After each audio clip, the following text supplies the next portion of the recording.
do livro Zona Autônoma Temporária de Hacking Bay, capítulo 5.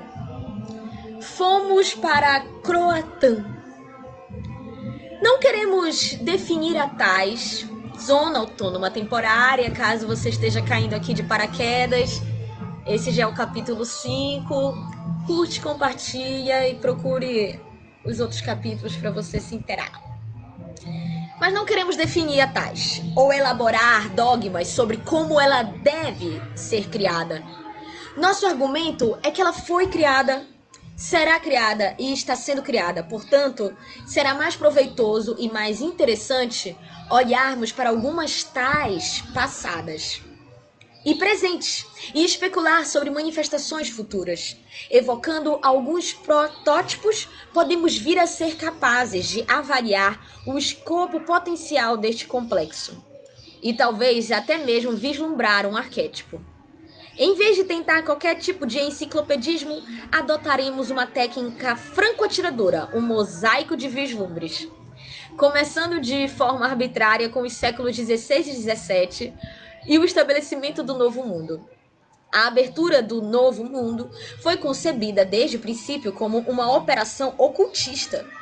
O mago John Dee, consultor espiritual da rainha Elizabeth I, parece ter inventado o conceito de imperialismo mágico e infectado toda uma geração com ele. Highclere e Rayleigh caíram sob seu feitiço, e Rayleigh usou suas conexões na Escola da Noite, uma ordem secreta de pensadores de vanguarda, aristocratas e iniciados, para incentivar as causas da exploração, colonização e mapeamento. A Tempestade foi uma peça de propaganda para esta nova ideologia, e a colônia de Roanoke, veja as notas de rodapé, foi o seu primeiro experimento. A visão alquímica do Novo Mundo o associou com matéria-prima ou Riley, ou seja, o nada, o estado da natureza. Inocência e possibilidade total, por isso, Virgínia. Um caos ou essencialidade que o iniciado transmutaria em ouro, isto é, em perfeição espiritual, assim como em abundância material. Mas essa visão alquímica é, em parte, também gerada por uma real fascinação pelo incipiente, uma secreta simpatia por ele, um sentimento de ternura por sua forma sem forma, que tomou como símbolo para seu foco o índio. O homem em seu estado natural, ainda não corrompido por nenhum governo. Caliban, de, se não me engano, Shakespeare, o homem selvagem, é instalado como um vírus dentro da própria máquina do imperialismo oculto. Florestas, animais, seres humanos são investidos desde o início com o poder mágico do marginal, do desprezo e do próscrito. Se por um lado Caliban é feio e a natureza é uma imensa selvageria, por outro, Caliban é nobre e livre e a natureza é um Éden. Essa divisão na consciência europeia antecede a dicotomia romântica clássica.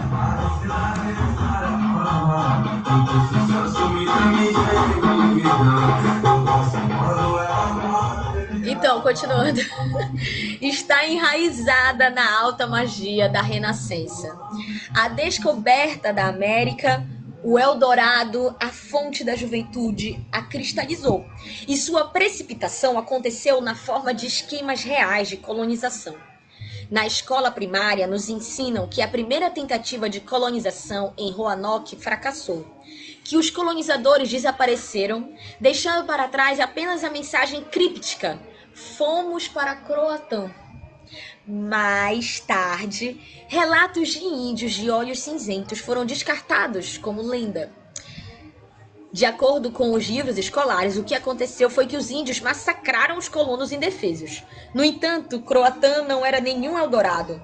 Era o nome de uma tribo local de índios amigáveis. Aparentemente, o povoado simplesmente mudou-se do litoral para a região do Grande Pântano Sombrio e foi absorvido pela tribo. E os índios de olhos cinzentos eram reais, eles ainda estão lá e ainda se conhecem por croatãs. Então, a primeira colônia do Novo Mundo resolveu renunciar ao seu contrato com o próspero de reilife o império e se uniu aos homens selvagens como o Caliban. Eles deserdaram, eles se tornaram índios, viraram nativos, optaram pelo caos em detrimento dos atrozes sofrimentos de servir aos plutocratas e intelectuais de Londres. À medida que os Estados Unidos surgiam, onde antes havia sido a Ilha da Tartaruga, Croatã permanecia embutida em seu inconsciente coletivo. Além da fronteira, o estado da natureza, isto é, sem estado, sem governo, ainda prevalecia. E dentro da consciência, os colonizadores, a opção pelo estado selvagem sempre esteve à espreita. A tentação de abandonar a igreja, o trabalho no campo, a alfabetização e os impostos, todos os fardos da civilização, e de um jeito ou de outro, ir para Croatã. Ademais, como a revolução na Inglaterra foi traída, primeiro por Cromwell e depois pela Restauração, levas de protestantes radicais fugiram ou foram transportados para o Novo Mundo, que se tornou uma prisão, um lugar de exílio.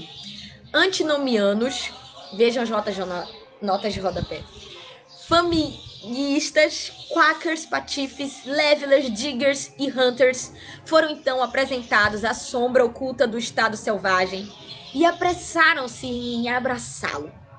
Anne Hutchinson e seus amigos foram apenas os mais conhecidos, ou seja, pertenciam à classe alta entre os antinomianos, tendo tido a má sorte de se envolverem nas questões políticas da colônia.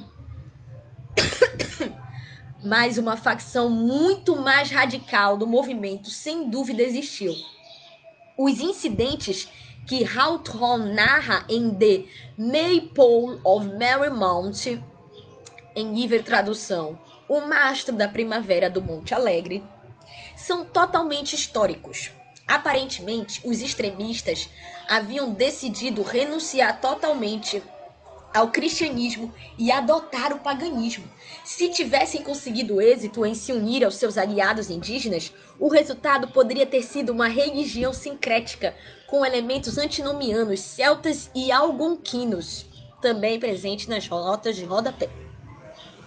Uma espécie de santeria norte-americana do século XVII. As seitas puderam prosperar melhor sob a administração menos rígida e mais corrupta do Caribe, onde os interesses dos rivais europeus tinham deixado muitas ilhas desertas ou mesmo não reclamadas. Especialmente as ilhas de Barbados e Jamaica parecem ter sido colonizadas por um grande número de extremistas. Desculpa, gente. E acredito que influências igualitárias e hunterianas contribuíram para a utopia dos bucaneiros em Tortuga. Neste ponto, pela primeira vez, graças a Scammelin, podemos estudar com alguma profundidade uma bem-sucedida prototype do mundo novo. Fugindo dos horríveis benefícios do imperialismo como a escravidão, o servilismo, o racismo e a intolerância das torturas, do recrutamento compulsório e da morte em vida nas plantações, os bucaneiros, que são os piratas do Caribe, eu botei também nas notas de curiosidade abaixo, os bucaneiros adotaram os costumes dos índios, casaram-se com caraíbas, aceitaram negros espanhóis como seus iguais, rejeitaram toda a nacionalidade, elegeram seus capitães democraticamente e se voltaram para o estado da natureza. Declarando-se em guerra contra o mundo todo, eles navegaram os mares, saqueando sob contratos mútuos chamados artigos, também consta nas notas abaixo, que eram tão igualitários que cada membro recebia uma parte integral, e o capitão geralmente apenas uma parte, um quarto, um meio. Enfim, o uso de açoites e outros tipos de punição eram proibidos. Desentendimentos eram resolvidos por voto ou por duelo regulamentado. Simplesmente não é correto rotular os piratas de meros ladrões de alto mar, ou mesmo de proto-capitalistas, como alguns historiadores têm feito. De certo modo, eles foram bandidos sociais, embora a base de suas comunidades não se constituíssem como sociedades rurais tradicionais, e eram de fato utopias criadas quase que ex nihilo in terra incognita, enclaves da total liberdade, ocupando espaços vazios do mapa.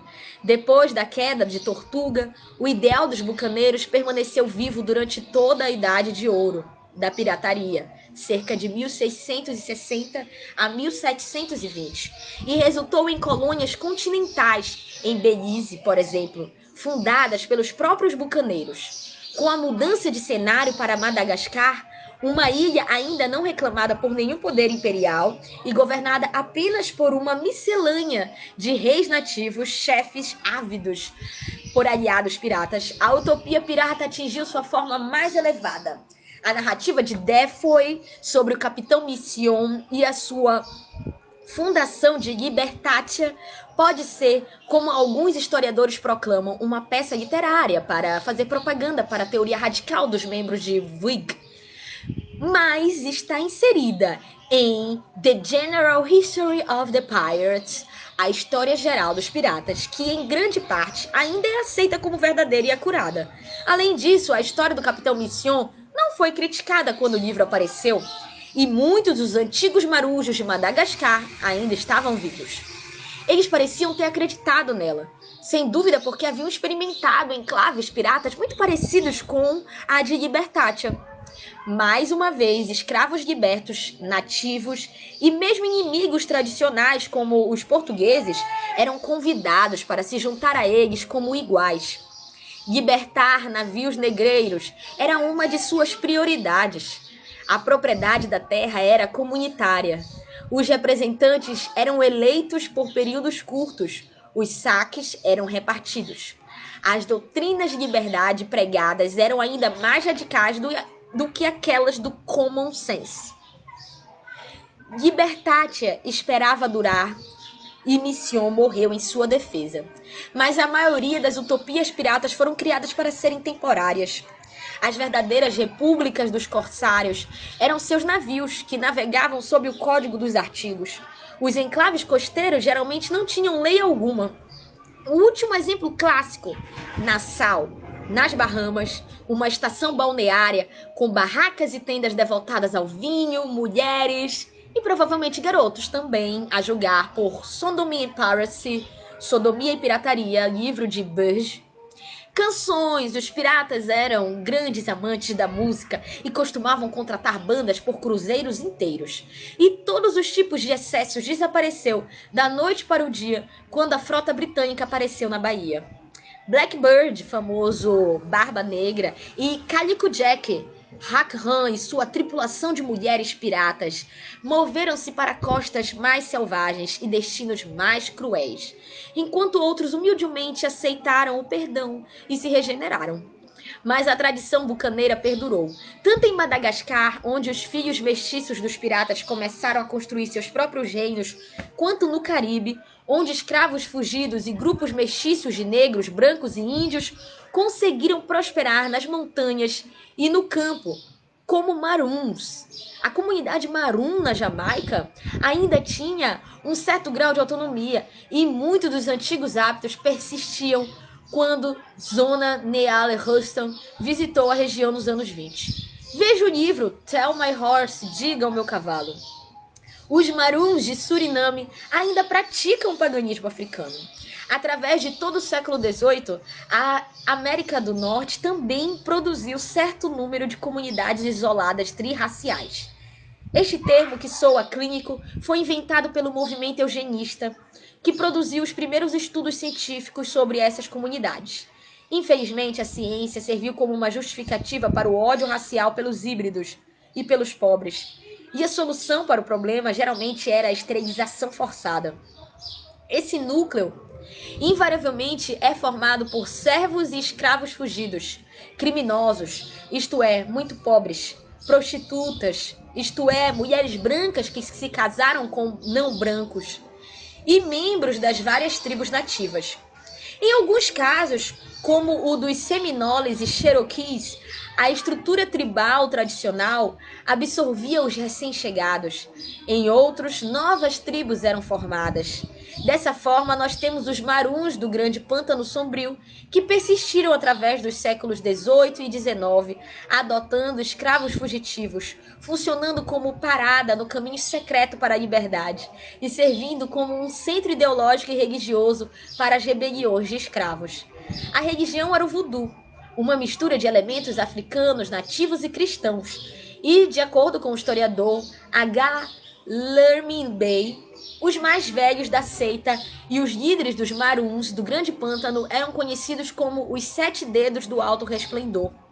Os Ramapauls do norte de Nova Jersey, incorretamente chamados de Jackson Whites, apresentam outra genealogia romântica e arquetípica. Escravos libertos dos poltrões holandeses, vários clãs dos índios de Delaware e alanguquinos, as usuais prostitutas, os recianos, uma palavra de efeito para denominar mercenários ingleses perdidos, legalistas, desertores, etc. E bandos locais de bandidos sociais, como os de Claudius Smith. Alguns dos grupos, como os mouros de Delaware e os bem ismaelitas, que migraram de Kentucky para Ohio em meados do século XVIII, declaram ter origens afro-islâmicas. Os ismaelitas praticavam a poligamia, jamais ingeriam bebidas alcoólicas, viviam como menestréis, casavam-se com índios e adotavam seus costumes. E eram tão devotados ao nomadismo que construíam suas casas sob rodas. Sua migração anual percorria um triângulo que incluía cidades fronteiriças com nomes como Meca e Medina. No século XIX, alguns desses grupos já abraçaram ideais anarquistas e foram alvo de uma propaganda de extermínio particularmente perverso, concebido pelos eugenistas. Algumas das primeiras leis eugênicas foram aprovadas em sua honra. Como tribo, eles desapareceram nos anos 20, mas provavelmente engordaram as fileiras das primeiras seitas afro-islâmicas, como o Templo da Ciência Islâmica. Eu mesmo cresci ouvindo as lendas sobre os Kallikaks, da região de Pine Barrens, em Nova Jersey, e, é claro, as histórias de Lovecraft, um racista enfurecido que era fascinado por comunidades isoladas. A lenda acabou por tornar-se parte da memória popular gerada pelas calúnias dos eugenistas, cuja sede ficava em Vineland, Nova Jersey, e que empreenderam as suas usuais reformas contra a miscigenação e a debilidade mental na região de Pine Barrens, incluindo a publicação de fotografias dos Kallikaks, cruel e descaradamente retocadas para fazê-los parecer monstros degenerados. As comunidades isoladas, ao menos aquelas que mantiveram a sua identidade até o século XX, sistematicamente recusavam-se a ser absorvidas tanto pela cultura dominante quanto pela subcultura negra, na qual os sociólogos modernos preferem incluí-las. Nos anos 70, inspirados pela renascença dos índios americanos, alguns grupos, incluindo os mouros e os Ramapauls, inscreveram-se no Departamento dos Negócios Indígenas para serem reconhecidos como tribos indígenas. Eles receberam o apoio dos ativistas, mas o status oficial foi-lhes negado. Se tivessem ganho, afinal, poderiam ter aberto um perigoso precedente para desertores de todos os tipos, desde consumidores de peiote a hippies e nacionalistas negros, arianos, anarquistas e libertários. Uma reserva para todos. O projeto europeu não pode reconhecer a existência do homem selvagem. O caos verde é ainda uma ameaça muito grande para o sonho imperial de ordem. Essencialmente os mouros e os Ramapauls rejeitaram a explicação histórica ou diacrônica de suas origens em favor de uma auto-identidade sincrônica baseada no mito de uma adoção indígena. Ou, em outras palavras, eles se autonomearam índios. Se todo mundo quisesse ser um índio, pudesse consegui-lo através de um ato de autonomeação, imagine a retirada em massa para Croatã que aconteceria. Aquela antiga sombra oculta ainda assombra a área remanescente de nossas florestas, que, aliás, tem crescido significativamente no Nordeste desde os séculos XVIII e XIX, à medida que vastas extensões de terras produtivas são abandonadas. Thoreau, em seu leito de morte, sonhou com o retorno de indígenas florestas, o retorno dos reprimidos. E é claro que os mouros e ramapós possuem razões concretas para pensar em si mesmos como índios, afinal têm de fato ancestrais índios. Mas se analisarmos a sua autonomeação, tanto em termos míticos como em termos históricos, aprenderemos algo de relevância para a nossa busca da tais.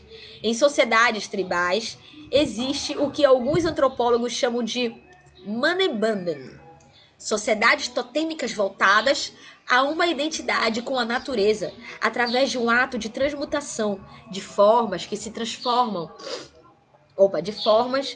se transformarem no animal totem, lobisomens, pajés, onças, homens leopardo, feiticeiras gato. No contexto de uma sociedade colonial, como Tausig aponta em seu Shamanism, Colonialism and the Wild Man, Xamanismo, Colonialismo e o Homem Selvagem, o poder da transformação é percebido como algo inerente à cultura nativa, como um todo. Dessa forma, a camada mais reprimida da sociedade adquire um poder paradoxal através do mito de seu conhecimento oculto, que é temido e desejado pelo colonizador.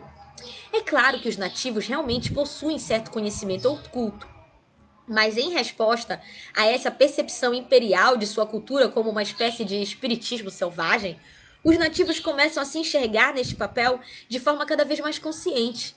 Durante o próprio processo de se tornarem marginalizados, a margem assume uma aura mágica. Antes do homem branco, eles eram simplesmente tribos formadas por pessoas. Agora eles são guardiões da natureza, habitantes do estado da natureza, e, finalmente, o próprio colonizador é seduzido por esse mito. Sempre que o americano deseja largar tudo ou voltar para a natureza, invariavelmente ele se torna um índio. Os democratas radicais de Massachusetts, descendentes espirituais dos protestantes radicais, que organizaram o Tea Party, a festa do chá, e que literalmente acreditavam que os governos podiam ser abolidos, toda a região de Berkshire declarou-se um estado da natureza. Disfarçaram-se de moicanos. Assim, colonizadores que de súbito se encontravam marginalizados por sua pátria-mãe, adotaram a representação de nativos marginalizados, procurando, portanto, num certo sentido, compartilhar de seu poder oculto, de sua radiância mítica.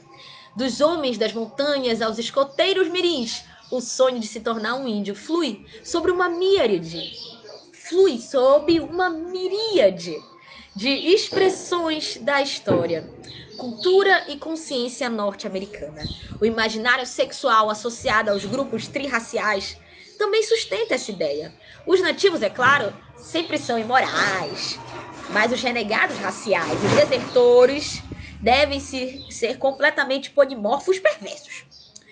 Os bucaneiros eram sodomitas, os maruns e os homens das montanhas eram miscigenistas, os calicates praticavam a fornicação e o incesto, o que originava mutações tais como a polidactilia. As crianças corriam nuas e se masturbavam abertamente, etc, etc.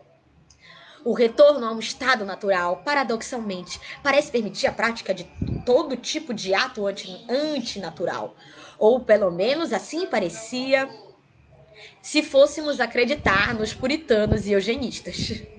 E já que grande parte das pessoas que vivem em sociedades racistas e moralmente repressoras secretamente desejam exatamente esses atos licenciosos, elas os projetam sobre os marginalizados e assim convencem a si mesmas que permanecem civilizadas e puras. E realmente, algumas comunidades marginalizadas rejeitaram a moralidade consensual.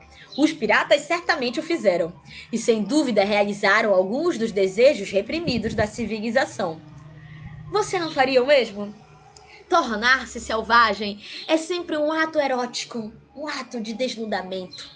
Antes de deixar o assunto dos trirraciais isolados, eu gostaria de relembrar o entusiasmo de Nietzsche pela mistura das raças.